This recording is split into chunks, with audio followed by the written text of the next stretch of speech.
Hi ಎಲ್ರಿಗೂ ನಮಸ್ಕಾರ. Welcome back to my YouTube channel. ನಾನಿವತ್ತು ಕ್ವಿಕ್ ಆ್ಯಂಡ್ ಈಸಿಯಾಗಿ ತುಂಬಾ ಟೇಸ್ಟಿಯಾದ ವೆಜ್ ಫ್ರೈಡ್ ರೈಸ್ನ ಮಾಡಿ ತೋರಿಸ್ತಾ ಇದ್ದೀನಿ. ಇದನ್ನು ಬೆಳಗ್ಗೆ ಬ್ರೇಕ್ಫಾಸ್ಟು ಮಕ್ಕಳಿಗೆ ಲಂಚ್ ಬಾಕ್ಸಿಗೆಲ್ಲವೂ ಮಾಡಿಕೊಡ್ಬೋದು. ತುಂಬಾ ಟೇಸ್ಟಿಯಾಗಿರುತ್ತೆ. ತುಂಬಾ ಇಷ್ಟಪಟ್ಟು ತಿಂತಾರೆ. ವೆಜಿಟೇಬಲ್ಸ್ ಎಲ್ಲ ಇರೋದ್ರಿಂದ ಖುಷಿಯಾಗಿ ಹಾಗೆ ಕೊಟ್ಟರೆ ತಿನ್ನಲ್ಲ ಮಕ್ಕಳು. ಹಾಗಾಗಿ ಈ ರೀತಿಯಾಗಿ ವೆಜ್ ಫ್ರೈಡ್ ರೈಸ್ನ ಮಾಡಿಕೊಡಿ, ನಿಜವಾಗ್ಲೂ ಇಷ್ಟಪಡ್ತಾರೆ. ಯಾರೆಲ್ಲ ನನ್ನ ಚಾನಲ್ ಫಸ್ಟ್ ಟೈಮ್ ನೋಡ್ತಿದ್ರೆ ಪ್ಲೀಸ್ ಸಬ್ಸ್ಕ್ರೈಬ್ ಮಾಡ್ಕೊಳ್ಳಿ. ಅದಕ್ಕೂ ಮುಂಚೆ ಕ್ವಿಕ್ಕಾಗಿ ಇಂಗ್ರೀಡಿಯೆಂಟ್ಸ್ನ ನೋಡ್ಕೊಂಬರೋಣ. ಇಲ್ಲಿ ಕಟ್ ಮಾಡಿರೋವಂಥ ಹುರುಳಿಕಾಯಿ, ಹಾಗೆ ಈರುಳ್ಳಿ, ಕೊತ್ತಂಬರಿ ಸೊಪ್ಪು, ನಾನು ಕಟ್ ಮಾಡಿ ಇಟ್ಕೊಂಡಿರೋವಂಥ ಬೆಳ್ಳುಳ್ಳಿನ ತೊಗೊಂಡಿದ್ದೀನಿ. ಜಿಂಜರ್ ಗಾರ್ಲಿಕ್ ಎರಡು ಕೂಡ ನೀವು ಯೂಸ್ ಮಾಡ್ಕೊಬೋದು. ಆ್ಯಂಡ್ 2 ಮೆಣಸಿನ್ಕಾಯಿನ ತೊಗೊಂಡಿದ್ದೀನಿ. ಹಸಿರು ಮೆಣಸಿನ್ಕಾಯಿ ಸಣ್ಣದಾಗಿ ಕಟ್ ಮಾಡಿಕೊಂಡು, ಆ್ಯಂಡ್ ಕ್ಯಾಬೇಜ್ನ ಸಣ್ಣಕ್ಕೆ ಉದ್ದಕ್ಕೆ ಕಟ್ ಮಾಡ್ಕೊಂಡಿದ್ದೀನಿ. ಹಾಗೆ 2 ಕ್ಯಾರೆಟ್ನ ಚಿಕ್ಕದ 2 ಕ್ಯಾರೆಟ್ನ ನಾನಿಲ್ಲಿ ಸಣ್ಣದಾಗಿ ಸ್ಲೈಸ್ ರೀತಿಯಾಗಿ ಕಟ್ ಮಾಡ್ಕೊಂಡಿದ್ದೀನಿ. ಅದಾದಮೇಲೆ ಕ್ಯಾಪ್ಸಿಕಮ್ನ ಕೂಡ ಕಟ್ ಮಾಡಿ ಇಟ್ಕೊಂಡಿದ್ದೀನಿ. ಚೆನ್ನಾಗೆಲ್ಲ ತೊಳೆದು ಕಟ್ ಮಾಡಿ ಇಟ್ಕೊಳ್ಳಿ. ಆ್ಯಂಡ್ ಕ್ವಿಕ್ಕಾಗಿ ನೋಡ್ಕೊಂಬನ್ನಿ. ಇನ್ನೂ 2-3 ಇಂಗ್ರೀಡಿಯೆಂಟ್ಸ್ ಇದೆ. ನಾನು ಅದನ್ನು ಯಾವ ರೀತಿಯಾಗಿ ಯಾವ ಟೈಮಲ್ಲಿ ಹಾಕಬೇಕು ಅಂತ ನಾನು ಮಾಡೋ ಟೈಮಲ್ಲಿ ತೋರಿಸ್ತೀನಿ. ಆ್ಯಂಡ್ ಇಲ್ಲಿ ಬಾಣಲಿನ ಕಾಯಕ್ಕೆ ಇಟ್ಕೊಂಡು ಸ್ವಲ್ಪ ಬಾಣಲಿ ಕಾದಾದಮೇಲೆ ಇಲ್ಲಿ ಎಣ್ಣೆ ಹಾಕ್ಕೊತಾ ಇದ್ದೀನಿ. ಚೆನ್ನಾಗಿ ಒಂದು ಸ್ವಲ್ಪ ಎಣ್ಣೆ ಕಾದಾದಮೇಲೆ ಸ್ವಲ್ಪ ನಾನಿಲ್ಲಿ ಜೀರಿಗೆನ ಆ್ಯಡ್ ಮಾಡ್ತಾಯಿದ್ದೀನಿ. ಜೀರಿಗೆ ಏನಕ್ಕಪ್ಪ ಅಂದರೆ ಫ್ಲೇವರ್ ತುಂಬ ಚೆನ್ನಾಗಿ ಕೊಡುತ್ತೆ ಅನ್ನೋ ಒಂದು ಕಾರಣಕ್ಕೆ ನಾನು ಜೀರಿಗೆನ ಆ್ಯಡ್ ಮಾಡ್ತಾಯಿದ್ದೀನಿ. ಈ ರೀತಿಯಾದ ಒಂದು ರೆಸಿಪಿ ಎಲ್ಲರೂ ಸಾಸ್ ಬಳಸಿ ಮಾಡ್ತಾ ಇರ್ತಾರೆ ರೆಸ್ಟೋರೆಂಟಲ್ಲಿ. ಅದನ್ನು ಸಾಸ್ ಏನಾದರೂ ಇಲ್ಲ ಅಂತ ಅಂದರೆ ಈ ರೀತಿಯಾಗಿ ಮಾಡ್ಕೊಳ್ಳಿ, ನೀವು ತುಂಬಾ ಚೆನ್ನಾಗಿರುತ್ತೆ. ಇಲ್ಲಿ ನಾನೊಂದು ಸ್ವಲ್ಪ ಜೀರಿಗೆನ ಆ್ಯಡ್ ಮಾಡ್ತಾಯಿದ್ದೀನಿ. ಜೀರಿಗೆ ಆ್ಯಡ್ ಮಾಡಾದಮೇಲೆ ಈರುಳ್ಳಿ ಕಟ್ ಮಾಡ್ಕೊಂಡಿರೋವಂಥ 2 ಈರುಳ್ಳಿನ ತೊಗೊಂಡಿದ್ದೀನಿ. ಸಣ್ಣಕ್ಕೆ ಕಟ್ ಮಾಡಿ ಇಟ್ಕೊಂಡಿದ್ದೀನಿ ಈರುಳ್ಳಿ. ನೆಕ್ಸ್ಟು ಸಣ್ಣದಾಗಿ ಕಟ್ ಮಾಡ್ಕೊಂಡಿರೋವಂಥ ಬೆಳ್ಳುಳ್ಳಿನ ಹಾಕ್ಕೊತಾ ಇದ್ದೀನಿ.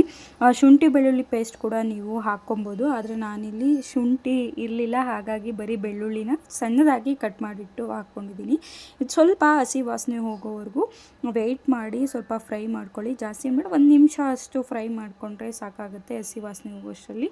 ಅದಾದಮೇಲೆ ಸಣ್ಣದಾಗಿ ಕಟ್ ಮಾಡ್ಕೊಂಡಿರೋ ಅಂಥ ಮೆಣಸಿನ್ಕಾಯಿನ ಹಾಕ್ಕೊಂಡು ಫ್ರೈ ಮಾಡ್ಕೊಳ್ಳಿ. ಏನಪ್ಪ ಅಂತಂದರೆ ಇದು ತುಂಬ ಎಲ್ಲವೂ ಕೂಡ ಫ್ರೈ ಆಗೋದು ಬೇಡ, ಸ್ವಲ್ಪ ಮೀಡಿಯಮ್ ಇದರಲ್ಲಿ ಫ್ರೈ ಆದರೆ ಸಾಕು. ಫ್ರೈಡ್ ರೈಸ್ಗೆ ಹೀಗೆ ಕ್ರಂಚಿಯಾಗಿದ್ರೇ ಚೆನ್ನಾಗಿರೋದು. ಅದಾದಮೇಲೆ ತೊಳೆದಿಟ್ಕೊಂಡು ಸಣ್ಣದಾಗಿ ಕಟ್ ಮಾಡ್ಕೊಂಡಿರೋ ಹುರುಳಿಕಾಯಿ, ಕ್ಯಾರೆಟ್ನ ಹಾಕ್ಕೊಂಡು ಮಿಕ್ಸ್ ಮಾಡ್ಕೊತಾ ಇದ್ದೀನಿ. ಇದನ್ನು ಸ್ವಲ್ಪ ಯಾಕೆ ಇದನ್ನೇ ಫಸ್ಟ್ ಹಾಕ್ಕೊತಾ ಇದ್ದೀನಿ, ಇದನ್ನು ಸ್ವಲ್ಪ ಜಾಸ್ತಿ ಟೈಮ್ ತೊಗೊಳುತ್ತೆ ಬೇಯೋದಕ್ಕೆ. ಕ್ಯಾಪ್ಸಿಕಮ್ ಹಾಗೆ ಕ್ಯಾಬೇಜ್ಗಿಂತ ಸ್ವಲ್ಪ ಜಾಸ್ತಿ ಟೈಮ್ ತೊಗೊಳುತ್ತೆ, ಅದಕ್ಕೆ ಮುಂಚೆನೇ ಹಾಕ್ಕೊಂಡು ಅದ್ರ ಮಧ್ಯದಲ್ಲೇ ಸ್ವಲ್ಪ ಉಪ್ಪನ್ನು ಸೇರಿಸ್ಕೊಂಡು 1 ನಿಮಿಷ ಅಥವಾ 1.5 ನಿಮಿಷ ನಾನು ಇದನ್ನು ಚೆನ್ನಾಗಿ ಬೇಯಿಸ್ಕೊಂಡಿದ್ದೀನಿ. ತುಂಬ ಮೆತ್ತಗೆ ಬೇಕು ಅನ್ನೋರು ಕೂಡ ನೀವು ಜಾಸ್ತಿ ಹೊತ್ತು ನೀವು ಬೇಯಿಸ್ಕೋಬೋದು, ಫ್ರೈ ಮಾಡ್ಕೊಬೋದು. ನಾನು ಇಲ್ಲಿ ಒಂದು ಸ್ವಲ್ಪ ಹೊತ್ತು 1.5 ಮಿನಿಟ್ಸು ನಾನು ಇಲ್ಲಿ ಫ್ರೈ ಮಾಡಿಟ್ಕೊಂಡಿದ್ದೀನಿ. ಇದಾದಮೇಲೆ ಕ್ಯಾಬೇಜು ಮತ್ತು ಕ್ಯಾಪ್ಸಿಕಮ್ನ ಆ್ಯಡ್ ಮಾಡ್ಕೊತಾ ಇದ್ದೀನಿ. ಇದು ಜಾಸ್ತಿ ಹೊತ್ತೇನು ಟೈಮ್ ಏನು ತೊಗೊಳ್ಳೋದಿಲ್ಲ ಫ್ರೈ ಆಗೋದಕ್ಕೆ. ಸ್ವಲ್ಪ ಹೊತ್ತು ಒಂದು 50% ನಿಮಗೆ ಇದು ಫ್ರೈ ಆದರೆ ಸಾಕಾಗುತ್ತೆ. ಕ್ಯಾಪ್ಸಿಕಮ್ಮು ಮತ್ತು ಎಲ್ಲ ತರಕಾರಿನೂ ಅಷ್ಟೇ. ನೀವು ನೋಡ್ಬೋದು ರೆಸ್ಟೋರೆಂಟಲ್ಲಿ ಅಥವಾ ಹೋಟೆಲಲ್ಲಿ ಏನಾದರೂ ನೀವು ತಿಂತೀರಾ ಅಂತಂದರೆ ಪೂರ್ತಿಯಾಗಿ ಬಾಯ್ಲ್ ಮಾಡಿರಲ್ಲ, ಹಾಫ್ ಬಾಯ್ಲ್ ಆಗಿರುತ್ತೆ. ಆ್ಯಂಡ್ ನಾನಿಲ್ಲಿ ಗರಂ ಮಸಾಲ 1.5 ಸ್ಪೂನ್ ಗರಂ ಮಸಾಲ ಇಲ್ಲಿ ನಾನು 4 to 5 ಮೆಂಬರ್ಸ್ಗೆ ಮಾಡ್ತಿರೋದ್ರಿಂದ ಸ್ವಲ್ಪ ಜಾಸ್ತಿ ಮಾಡ್ತಾಯಿದ್ದೀನಿ.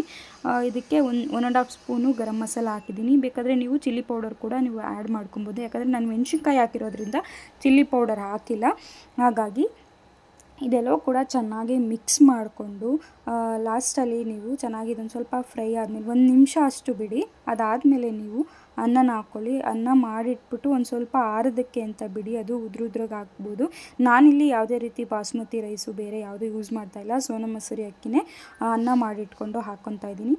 ನೀವು ಬಾಸ್ಮತಿ ಅಕ್ಕಿ ಆದರೂ ಯೂಸ್ ಮಾಡ್ಬೋದು, ಇಲ್ಲ ಅಂತ ಅಂದರೆ ರೇಷನ್ ಅಕ್ಕಿ ಆದರೂ ಕೂಡ ನೀವು ಯೂಸ್ ಮಾಡ್ಬೋದು. ಇದರಲ್ಲಿ ಮೇನ್ ಇಂಗ್ರೀಡಿಯೆಂಟ್ಸ್ ಬಂತು ಈಗ ಪೆಪ್ಪರ್ನ ನಾನು ಮನೆಯಲ್ಲೇ ಪೌಡ್ರ್ ಮಾಡಿ ಇಟ್ಕೊಂಡು ಹಾಕ್ಕೊಂಡು ಚೆನ್ನಾಗಿ ಮಿಕ್ಸ್ ಮಾಡಿಕೊಂಡು ಮೇಲ್ಗಡೆ ಒಂದು ಸ್ವಲ್ಪ ಕೊತ್ತಂಬರಿ ಸೊಪ್ಪು ಹಾಕಿದ್ರೆ ನಿಮ್ಮ ಫ್ರೈಡ್ ರೈಸ್ ರೆಸಿಪಿ ಬೇಗನೆ ಮುಗಿದೋಗ್ಬಿಡುತ್ತೆ. ತುಂಬಾ ಟೇಸ್ಟಿಯಾಗಿ ಆ್ಯಂಡ್ ಈಸಿಯಾಗಿ ಬೇಗನೆ ವೆಜ್ ಫ್ರೈಡ್ ರೈಸ್ನ ಮನೆಯಲ್ಲೇ ಮಾಡ್ಕೊಬೋದು, ಯಾವುದೇ ಸಾಸ್ ಬಳಸದೆ ಮಾಡ್ಕೊಬೋದು. ಈ ವಿಡಿಯೋ ನಿಮಗೇನಾದರೂ ಇಷ್ಟ ಆಗಿತ್ತು ಅಂತಂದರೆ ನನ್ನ ಚಾನಲ್ನ ಸಬ್ಸ್ಕ್ರೈಬ್ ಮಾಡೋದನ್ನು ಮರಿಬೇಡಿ. ನಿಮ್ಮ ಸಪೋರ್ಟ್ ನನಗೆ ತುಂಬಾ ಮುಖ್ಯ.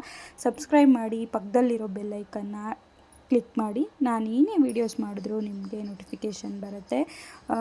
ನಾನು ಕೂಡ ನಿಮಗೆ ರೆಸಿಪೀಸ್ ವೀಡಿಯೋಸ್ ಬೇಕಾ ಅಥವಾ ಯಾವ ರೀತಿಯಾದ ವೀಡಿಯೋಸ್ ಬೇಕು ಅಂತೇಳಿ ಕಮೆಂಟ್ ಮಾಡಿ. Thank you for watching.